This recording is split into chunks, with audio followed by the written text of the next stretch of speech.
Hey folks, this is Shantron here, and welcome to this off-the-cuff ramble video about optimization in Act 1.0. I am currently doing an Untouchable challenge playthrough where I am soloing honor mode and not allowed to take a single point of damage, also with limited resting, stuff like that. And for that, it requires a lot of optimization. Some of you may have seen the fights I've been putting out, and the builds I originally made, but this is an updated version of that. At the point, I call it Act 1.0, where you have done everything except for the Mountain Path and Grim Forge in Act 1. So let's start by looking at the build here. We got the level 1 Fighter, level 1 Wizard, level 4 Druid. Specifically, this is a Spore Druid, as that's the base of the build, if you want to call it that. Level 1 Fighter gives us access to Archery. See if we can make it work here. Archery for +2 to our ranged attacks. This is primarily an archer build with access to a lot of different utility spells that you can use for tactical purposes. It also gives us access to random sorts of armor. That is not as relevant. Heavy armor is not something we're going to be using a lot. It gives us some weapon proficiencies, which means that we can always use whichever weapons, shields, stuff like that is the most relevant for us in a given situation, which is awesome. And of course our hand crossbows, but we get that from Drow anyways. We could just as well have not been Drow since we are incorporating this one level of fighter. Level 1 Wizard gives us access to scroll spell learning and some very nice cantrips and spells. Let's see if I can make it work here. Currently, specifically Featherfall is on. You can see I only have one spell memorized. This is not technically true because I've used a little trick here. Let's just do it right away. Whereby if I think I even got ready for this. So, equip the Warped Headband of Intellect. Now you can equip 4 spells. Oh, I guess can memorize 4 spells is the correct term. And then even if you go and remove this headband, the spells will still be there. They won't disappear from your spellbook. They will still be memorized. They just won't show up. So that's what we've done. This gives me access to shield, to have an oh shit reaction button in case someone is about to hit me badly. Gives me access to Featherfall, which is invaluable for a lot of getting around the map access and in combat situations, a lot of those. And it's a ritual spell, which works really well with my low rest, no rest stuff going on. I also get some decent other level spells, but these are not as relevant. I haven't learned a lot because I don't plan on using a lot. If I'm going to be needing a specific spell for a specific fight, I'm probably just gonna learn it for that. It also would, in theory, give me access to 3rd level spells, but I haven't learned any of these yet because I don't plan on being casting them anytime soon. But that's what the level of Wizard is doing, basically. And then we have the 4 level of Druids. 4 level of Druids gives us, at level 2, access to Hail of Spores and the very, very relevant to this challenge, Symbiotic Entity for temporary hit points that gives us a shield. The Halo of Spores is, it uses our reaction, but it's a thing we can use in our turn, so we can use it whenever. So it's basically an extra action, and I am primarily using this to break potions, as you may have noticed at this point. Any sort of potion can do, like healing potions, speed potions, as long as it's something that you are able to break next to you. And this is something I've been using to get the effect. So this basically gives me an extra action for fun stuff once per turn. And it's an amazing tool. The Symbiotic Entity Shield is temporary hit points, which is how we are going to get by without taking real damage. We're going to take it into our pool of temporary hit points. 16 hit points doesn't sound like a lot, but when you combine it with another defensive tool we have available here, the Warding Bond, this means it's actually 32 hit points. Since our armor class is apparently bad right now, because I've changed out of something, I wonder what I did there. Oh! My mage armor has fallen off, I presume because I equipped something I wasn't supposed to have. Okay, so the reasoning that my armor class is sucky at the moment is that I do not have a mage armor spell available on me. I had that a second ago. I must have equipped something that was not that counted as an armor for some point. I wonder what that was. Oh well. We can just recast that at some point, and we'll have 23 armor class. Good. Let's get back on track. as you can see, I have a lot of buffs at this moment. Let's go through the permanent ones first. You please turn towards us, Synthar. Yes. We have Leviathan's Love. This is not something that's going to be relevant too often, but I have used it earlier. On occasion, just you can drop down to low HP to get another +2 bonus to attack rolls. We have Seeing Visibility from Volo's Eye. Leviathan's Love from what's his face in the Goblin camp, the Leviathan Priest. We have Bual's Benediction that I've been using in combination with Halo of Spores and Bleed Bulbs. If we drop a Bleed Bulb next to them, and we use the Halo of Spores to break it, they are now bleeding, and we get advantage from Bual's Benediction. So this is a way to ensure advantage early on in the game. We have Cat's Grace from our armor here. Graceful Cloth. We have Speak with Animals. Just to be able to do that, it's a simple spell. We cast it, no problem there. 8 cast from a camp caster from 3rd level. This is mostly not for me, but for my pets. Warding Bond is like the primary tool for our defense. Or one of the primary tools, protection from poison, just because it's a free spell to get from camp casting. Sylvanus' Blessing is just from dragging around this item. What's it at? The idol of Sylvanus that we stole from the druids at some point to give to Moss and then to Mull, I mean. And then we stole it back from her after that. Symbiotic Entity was my shield. The Bloodlust, Elixir of Bloodlust, is the other relevant part of the defensive triangle, so to speak. Whenever I get a kill, I get 5 hit points back from Elixir of Bloodlust. And because of the way the game is scripted, this means that my temporary hit point pool from Symbiosis will be refilling by 5 hit points every time I get a kill, which is quite a lot of them. Shield of Faith is the only, like, I'd say really debatable. This is coming from my single other person in group. I mostly have her in group to be able to access her inventory at any time, because it's a lot easier than having to go through the camp, so it's just, like, more carrying capacity. And then I gave myself the option to have a single concentration spell going, so we've just had the Shield of Faith going for all of the game, basically, for that +2 extra. Now we have finally gotten Bliss Spores. Bliss Spores will last until long rest, and this is another good reason not to rest for a long while. Plus 1d6 bonus to attack rolls, another permanent, not permanent, but kind of permanent ability, is insane. It works for attack rolls, ability checks, and saving throws until next long rest, and this is one of the strongest buffs you can find in the entire game, in my opinion. Then we have the Speak with Death, Longstrider, and this is just the extra buff that we actually have temporary hit points from our Elixir of Bloodlust. Unfortunately, having this little annoying temporary hit point buff here does mean that other ways of refilling temporary hit points don't work. Usually you would be able to equip something like Boots of Aid of Comfort. Let's see if we can find them somewhere here. There we go. And whenever you healed yourself, you gained an additional 3 temporary hit points. This is also a way to fill up your shield, and I might be switching to that from Bloodlust at some point. I am not certain. Just because if it gets a little hard with the kills. But the problem is that this will not go away until you rest. So there's no way to switch easily between the two options. I guess it will go away if you respec as well, but try and stay away from that. So that was my own primary buffs. Druid also gives us access to some very nice spells. I don't go too much into that because I don't use the spells too often, but it's worth mentioning especially something like Spike Growth, which is a really nice control spell and damage spell.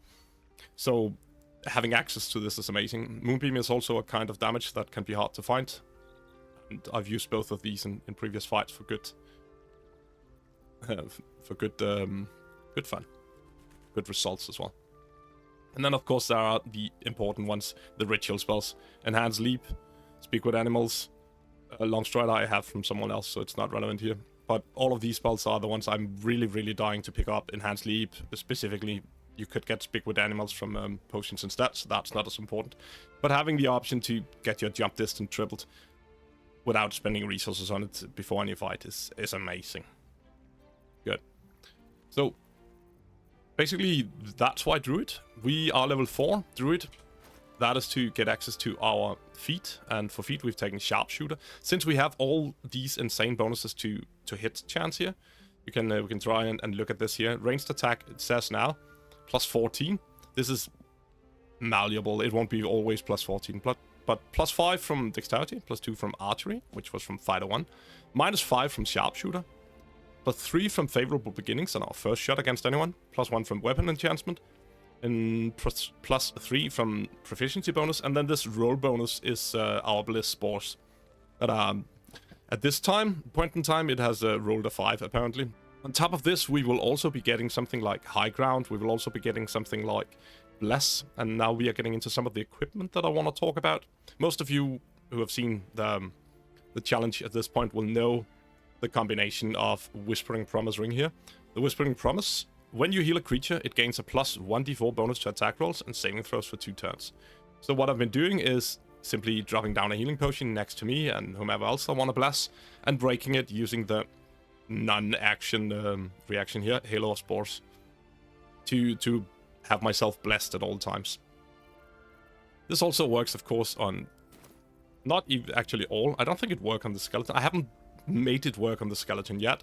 I don't know that it doesn't, but maybe it's something about it being a skeleton. I have no clue. But I haven't gotten it to work on it as of yet. It works on the methods and on shovel, though, to buff their attack a little bit. Mostly that's relevant for the methods, as those are the ones with the actually powerful attacks. Healing myself also procs Broodmother's Revenge to deal extra damage on my attacks. We are already, because of Symbiotic Entity, at a quite decent damage here. 1d6 is the base. 1d6 extra necrotic is from our shield. We have plus 2 from the Caustic Band. We have another plus 2 from Gloves of Archery. And then, of course, we have in our main attack here, we should have, I think this is wrong as well, right? Plus 6 piercing, that's 5 from, yeah, it just doesn't show everything. It's a little weird. Some of these tooltips are interesting at times, but if we shoot something, I think we should see the correct, there we go, plus 18, that looks more like it. So let's shoot this and look in the combat log and see whether or not, it might actually just say it didn't do any damage. Yeah, it says it doesn't do any damage. Okay, so it doesn't work in that. I could have shot somewhere else, but let's not do that for now. But the idea is that you can at least see it here.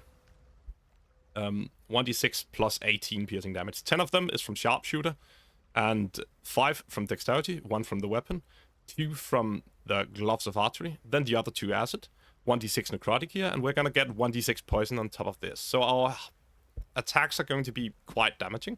Obviously, the offhand attack is slightly less so, because it doesn't get Dexterity bonus, but 1d6 plus 13 plus 1d6 plus 1d6 plus 2 is still quite a lot of damage from your bonus action attack.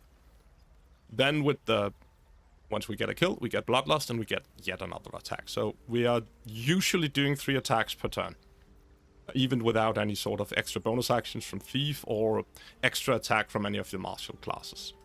So this is getting us by, with our defenses still being very, very strong from the Druid thing we have going on, and all of the extra added utility from our Halo of Spores. Good.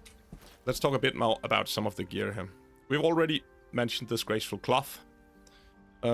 Cat's Grace is nice. This is primarily for stealing and stuff like that out of combat. But it also increased the Dexterity score by 2 to a maximum of 20, which we're at. So this is another little bit of attack and damage. And on top of that, it increases our jump distance, which I've already mentioned that I like. And tripling that with Enhanced Leap now means that we can get around the map a lot easier, which is awesome since we are ranged and some of the opponents are not. We have the Haste Helm. I usually play with this on because the extra momentum movement in the beginning is fine, and mostly just because we don't really have anything better at this point. This is probably one of the first items to really switch out for something better. I've just gotten the Deathstalker Mantle at this point. Once per turn, when you kill an enemy, you shroud yourself in primeval darkness to become invisible for 2 turns. I dislike using this to disengage combat or hide myself so as to not be able to be attacked. In certain situations, it might end up going that way. Not disengaging combat, I'd really try to avoid that, and we also have the pets to avoid that happening. But we might be actually hidden. But it still provides us advantage for free after each kill with the invisibility hand, and some other nice benefits we can do with that. Good. Gloves of Archery are really just +2 to damage, so they are also viable to be changed out at any point in time. I have used Sparkle Hands at times before, and I might be using it for fights again, just because +2 in this point, now we have Sharpshooter is not as relevant, so if we're fighting foes with metal armor, this is another way to just pretty easily get advantage, as long as we can get lightning charges from somewhere as well. Good. The boots I am using and have been using for a while now are Boots of Stormy Clamor. When the wearer inflicts a condition upon a hostile creature, they also inflict 2 turns of reverberation. Let's see if I can say that correctly. Affected entity has a -1 penalty to strength, dexterity, and constitution saving throws, which is fine for certain situations. And they also take damage and fall prone at times, which is kind of sweet. So knocking people prone is awesome. Getting them that saves lowered against my special arrows, which is usually dexterity saving throws, is awesome as well. So I'm usually using these Boots of Stormy Clamor. At times, I have been switching to especially Water Sparkers or Speedy Light Feet in order to get my lightning charges from there. Lightning charges is an awesome buff, +1 to attack, +1 to damage. Yes, please. Luckily, they removed some of the most hideous damage riders, basically mostly all of them from the old Tactician stuff now here in Honor mode, so we don't have to bother with weird interactions like that and trying to optimize those. I dislike that part of the gameplay of Tactician if you really wanted to optimize. So always try to steer away from those. Good. We have the Club of Hill Giant Strength. This basically reads a club of carrying more items and I guess jump distance is the other relevant part of it. Extra strength is just nice to have. If there's a reason for me to be using a melee weapon in a specific fight, I might change it out for something like Short Sword of the First Blood. But it also has the added benefit of just being a decent enough attack with strength base now that we have the upped strength from it. But that's secondary to jump distance and carrying capacity. Safeguard Shield. Extra saving throw. Yes, please. There's a lot of fight from that, and also there's just no really good shields in the beginning here. Our hand crossbows are just the usual +1s, and that was all of the items I'm wearing usually. But we do have a couple of other items we need to look at. Specifically, and most relevantly, I'd say, the Shapeshifter's Boon Ring. This is amazing for out-of-combat stuff, and for, I guess, a few situations in combat. While shapeshifting or disguising yourself, gain a +1d4 bonus to all checks. This means ability checks, skill checks, stuff like that, not actual attack rolls and other things. But the nice part about this is, let's put it on. Now, if I change my shape, I can use this Mask of the Shapeshifter. If you do not, you might want to have like another way to shapeshift yourself here, and that would be a disguise self spell from a level of something you picked it up. You might be able to pick it up as wizard, I can't recall.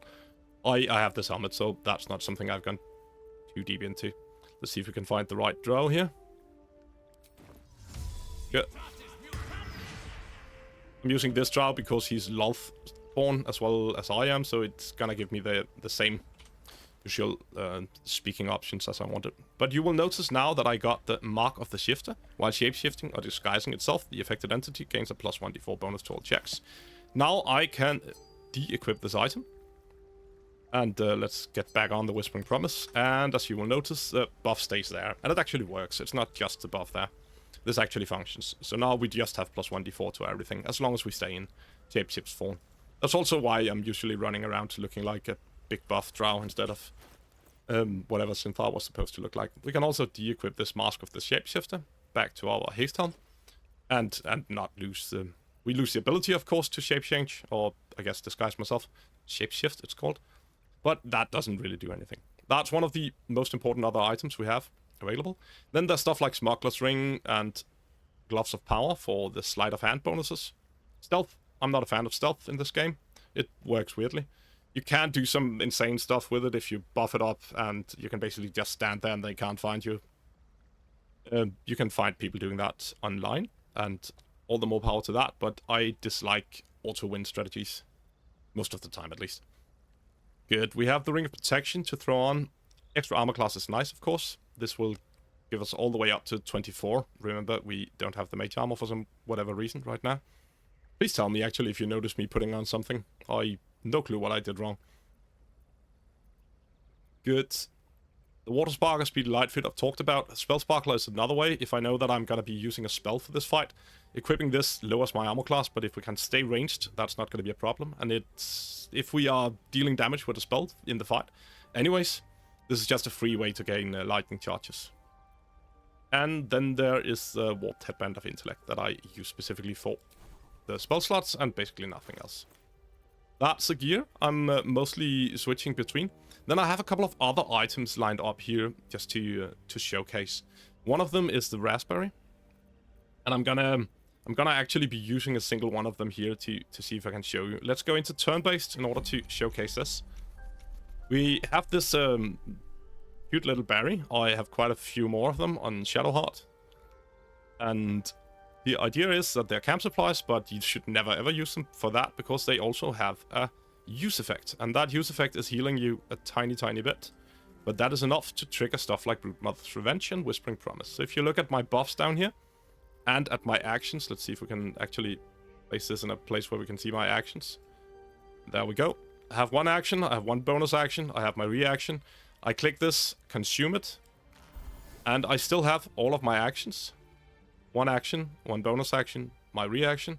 But I also have a bless effect now. So without using any actions at all, I'm able to trigger on heal effects by using these items. Same go for Treacle Tarts.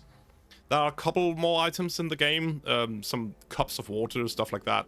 I can't recall all of them, but it's really nice to have this. It's slightly cheaty.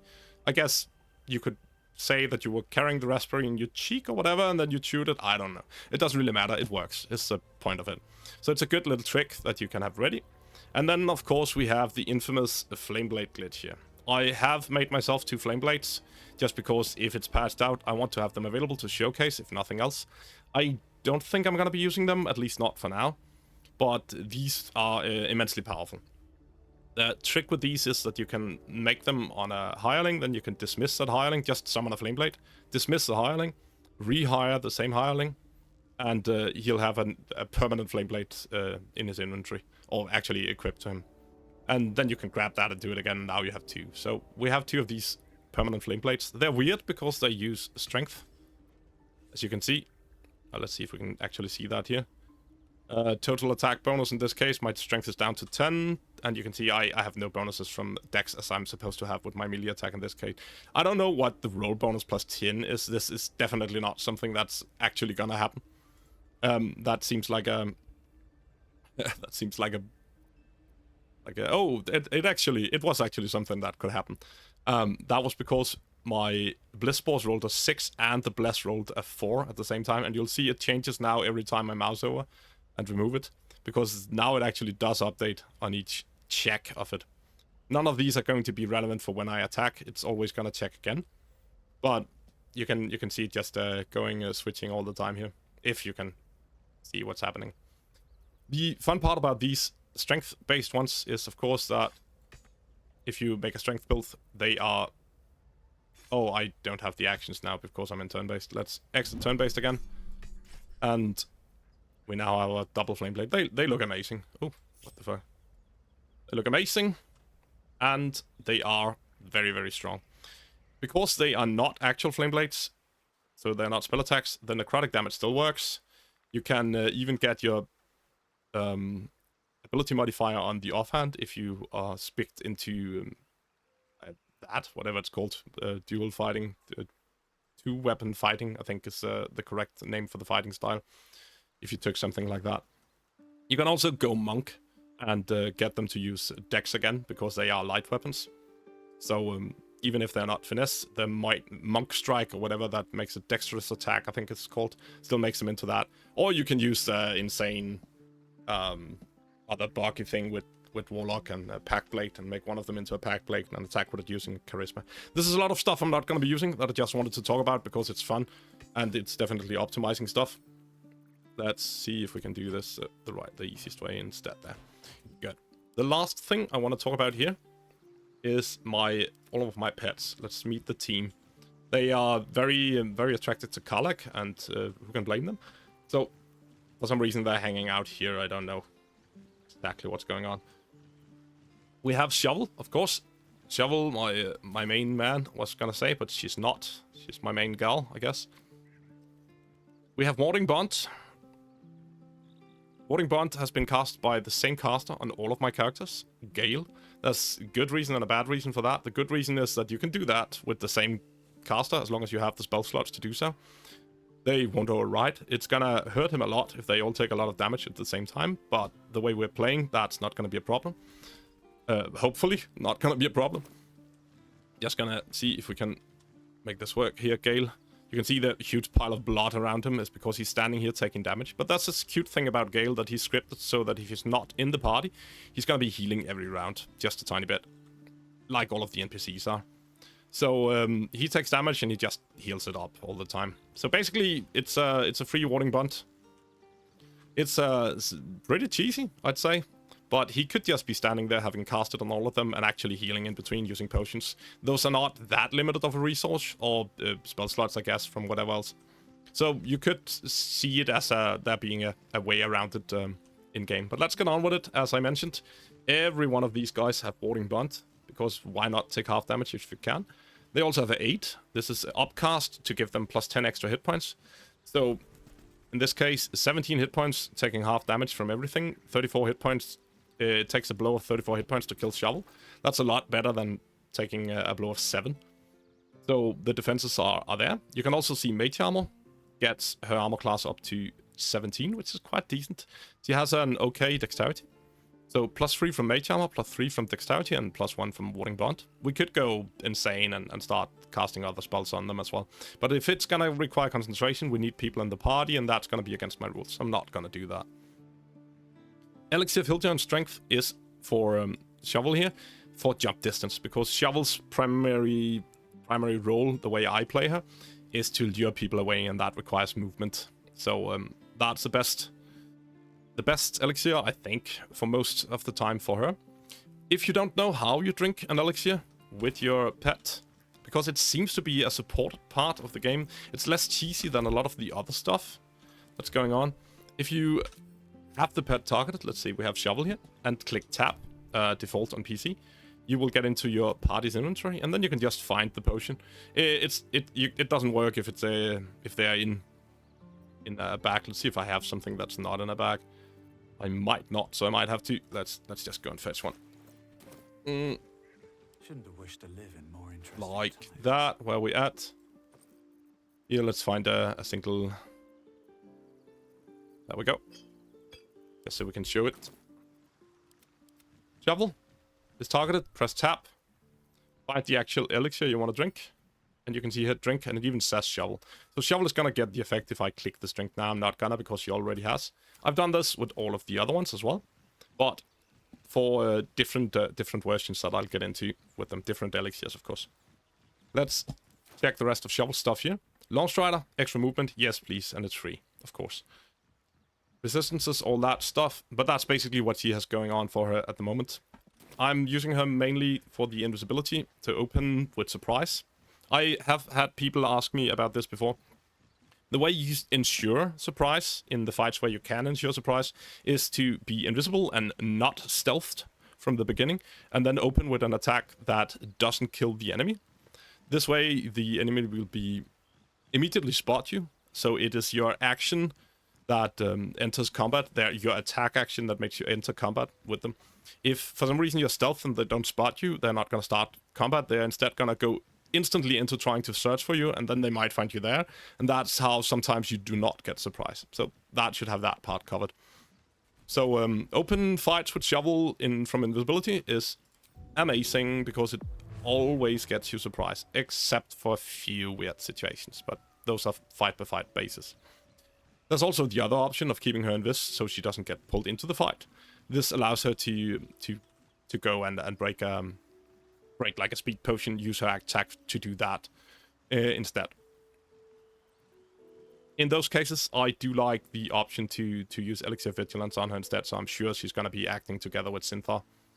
The way initiative works is that if you enter combat later, you cannot roll higher than the current turn it's at. That's my experience, at least. So, but you can roll lower though, which can be very annoying. Let's see. That's Shovel for it. Let's look at the methods. These are both set up the same way at the moment. I had contemplated changing them around, and I think I had a fight where they weren't set up the same way because one of them was simply missing Mage Armor at that point. 8 from the camp casting, Warding Bond, same from Gale. Elixir Vigilance, using the Elixir Drink trick, just to make them act as soon as possible. These are quite nice because they allow me to slow down with the Mud Breath. The Mud Breath ability is amazing. If they don't save, and remember, they might have their dex saved reduced from Reverberation. So if they don't save against it, they're both gonna get muddied, and the ground beneath them are gonna get muddy as well. So they're walking in mud, which is half speed, and their speed is also halved from the restraint debuff here, I guess it's called. I think the debuff is called Muddy. Yeah, Muddy. That restrains them. So that is amazing. And also their attack is actually quite strong. 3d6 plus 1 bludgeoning damage can deal a lot of damage in certain situations. Long Strider, more mobility, Mage Armor, extra defense. That's about it. Not a lot more to say here. Same one for the other one. And then we have Mr. Skeleton, which is a new addition to the team. This is, just to be insane about it, it's, I think the corpse is even lying over here. You can see Liam, the poor guy with the Aradin's group. We are playing an evil guy, so we did the unthinkable and made Liam into a part of our team here. He deserves to be on a better team than the one he was on, though. So I guess he got that going for him. 8, Warning Bunt, Long Strider, Mage Armor. He's apparently close enough to get Sylvanas' Blessing, doesn't matter. And then I have chosen the Elixir of the Colossus for him, because this is 1d4 extra damage on the weapon attack. You can do tricks with him as well, if you don't mind being, let's call it, a little more cheesy than I have been going at so far. Let's see if we can make this work. Do this correctly. Ranged weapon. Oh, let's just try it with the Titan String bow. I wouldn't use it with the Titan String. I don't think you could in theory. But something like the... where's that at? We have the reeling crossbow, the crossbow that adds reeling to them. If you use that in conjunction with this trick, it can be quite nice. So let's see. Now I have that one equipped on Synthar in my ranged slot. If I click preview and I'm fast about it, I wasn't there, so let's try it again. You can see now I have his ranged weapon in my hand. If I open my own inventory, it's still here. Oh, I need to switch to Synthar here. Used F1 to do that. Now I open my own inventory and place this guy there. And now we see this weird bow that the skeleton was using before. Makeshift bow. It has the nice addition here of plus 1d10 necrotic. That's the skeleton's ability. It will also have that when it's on the skeleton. So that's why we usually just let the skeleton use this bow. Plus 1d10 necrotic damage is awesome. But it does mean that if we don't care about the damage from the skeleton, we could give it another weapon. So in this case, we've given it the Titan String bow. As you can see, it's wearing the Titan String bow here. That's not too relevant because that's just strength damage on top of it, which is not ideal. So let's see if we can get it back. But if you gave it like the, whatever the name of the crossbow it is that gives it no time to rest. reeling, then you can use the skeleton as a debuffer instead. There we go. The right weapon is back on the skeleton. Let's keep it like that. I prefer it like that. The other guys are not using weapons, so there's no trick with those, but there are a lot of other summons you can do this trick with as well. I think we are just about through all of the weird stuff here. And I think I'm also at the point where I've more or less finally talked myself warm. So, that's awesome. Good. Let's get the right weapons back on Synthar instead of Titan String, which is an awesome weapon though. Boom, boom, boom. And I think we'll say that is it. Let's see if I can remember just one more thing, because I think there was at least one more thing that I wanted to throw at you at this time. Boom, boom, boom, boom, boom. But no, that seems to not be the case. No memories left for me. Editing Chandron here, just checking in, because I, of course, realized what I was missing before, which was my Illithid Powers.